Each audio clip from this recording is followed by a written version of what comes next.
Makadi muri yeZimbabwe. Welcome to Zim Reality ITV. Pana pandinongoavha ma latest. Pandinongoavha dzinenge dzichipisa. Ndobva ndainadzo kwamuri, ndobva ndakupakurirai. Nhasi asina ndipedze nguva yenyu yakawandisa. Ndabva ndangokudzai zvandafambira panapa chaizvo. Nhasi ndauya nenyaya yaMadzibaba Moze. Madzibaba Moze vari kuti huyai. Kana uchinge uine problem yauinayo, uchinge uine zvekukutambudza, zvekukunetsa, vari kuti huyai. Ndibate panhamba dziri pascreen idzo. Madzibaba Moze vanobatsira zvakasiyana-siyana. Vari kuti ivo vanobatsira uchinge une spiritual husband, uchinge une spiritual wife, vanokubatsira. Vanoita inonzi central locking, kureva kuti kana uchinge une mukadzi wako kana murume wako ari kukuhurira, bata futi Madzibaba vanokubatsira. Vari kuti makorokoza kugoridhe uku, kana pachingoda kubviswa munyama, unoda kunzi uwane goridhe, aiwa unovabata futi panhamba idzodzo. Saka ane zvakawanda zvavanobatsira vanhu. Ndine audio ndichakunzwisai mobva mainzwa ezvakawanda zvavanga vachitaura chimwe nechimwe chavanobatsira nacho. Saka audio yacho da kubva ndakufilisai mobva mainzwa, because ndaona kuti ndikazvitaura ini ndogona kusiyirira zvimwe. Saka vane audio yavanga vachitaura zvavanoita, zvavanobatsira nazvo vanhu. Ndakubva ndakuplayirai mobva mariona. Ndo audio ndakukusiyai muchiita se muchiteerera idzodzo. But kana uchinge paita problem iyoyo, usakangane kuwabata namba dziri pascreen. Zondo namba dzavanobatika 24/7 vanokubatsira ipapapo. Anyway, ndinobva ndangokunzwisai audio yaMadzibaba Moze muvanzwe vachitaura ivo womene, ivo mbune. Zvinhu zvandotibatsira zvakati wandei. Ndobatsira zvinhu zvakasiyana-siyana. Ndinobatsirawo kuchika, ndinobatsirawo vanoshandiswa nemweya yakaipa, ma-spiritual husband, angava ma-wife acho, vanoshandiswa nezvakaipa usiku, mweya inotsipika zvaunoshanda. Vazhinji vanoshanda makore nemakore pasina kana chinobuda nekuda kwemweya yakaipa. Saka tinobvisa mweya iyoyo inotsikirira pfuma, tinobvisa mweya iyoyo, tinobvisazve zvakare munyama kune vanoita misha ichiparara kana vanoita wanano dzichitsakatika. Tinobvisa mhepo idzodzo, mweya inoiswa nevanhu, ingava mweya yezvikwambo, angava mamhepo chaiwo, tinobvisa. Zvoenda panhau zvakare yecentral locking, angava mudzimai ari kubuda panze zvakanyanya, zvisingazikanwe nemurume, chihure chaicho, tinogadzira yatinoti central locking.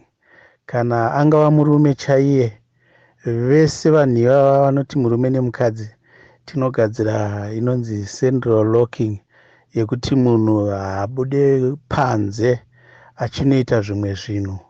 Anongoguma kuitira mumba make, kunze haakwanise kunge achibata zvekunze. Tinobatsira zvakare. Uye vanoda kuvhurwa mhanza pamapromotions, vanoda kuvhurwa pamamhanza, kana vanoita zvegoridhe, kuda kusangana nemhanza yakachena papfuma, pfuma chaiyo, vanoita magemu akasiyana-siyana ekutsvaga mari.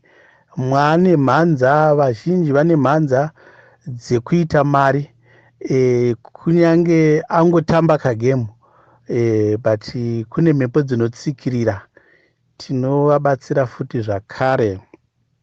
Tinoita zvakare kuti pamba pasajairirwe, kana kuti zvinhu zvako zvemunhu zvisajairirwe, chinhu chako chese chisajairirwe. Kana ukasiya chinhu apo, kana ifoni apo, munhu asangofunga kukutorera kumweya wekutorerwa. Vazhinji vari kuteerwa nemweya yekungoparadzirwa nezvinhu. Mweya wekubirwa chaiwo, zvine mweya futi. Nhau yekubirwa iyoyi unotori mweya, zvotokonzerwa nemweya wakaipa. Izvozvo zvakare tinobatsira kuti titsigise zvinhu zvako zvisaende nemhepo, zvinofambidzana zvakare nemweya yakaipa. Kune vazhinji vatabatsira, vamwe vamuchanzwa vamwe vachitaura, vamwe vakambotaura, vamwe vanombotaura pamusoro mapepa, vamwe vanoita makore nemakore vachiaplaya mavhisa, asi chiri chinhu chekuti chinofanira kuti chingoitirwa munamato. Mapepa otobuda, angava mapepa ekubudisa kana ekugara mune imwe nzvimbo yaunga uchida kuti ugare. Tinobatsira zvakare kuti munhu nzvimbo yaanoda kugara agone kugara. Zvakati wandei zvatinobatsira, zvandisina kutotaura pano zvatinobatsira zvakawandisa. Ndangotaura hangu zvishoma, but zvakati wandei zvatinobatsira. Saka kune vanenge vachida kuti vazotaura neni panhamba dzekufona vanondibata pa0774 797 332. Vanoda kundibata panhamba dzewhatsapp vanondibata pa0778 020092 vanokwanisa kundibata ipapo.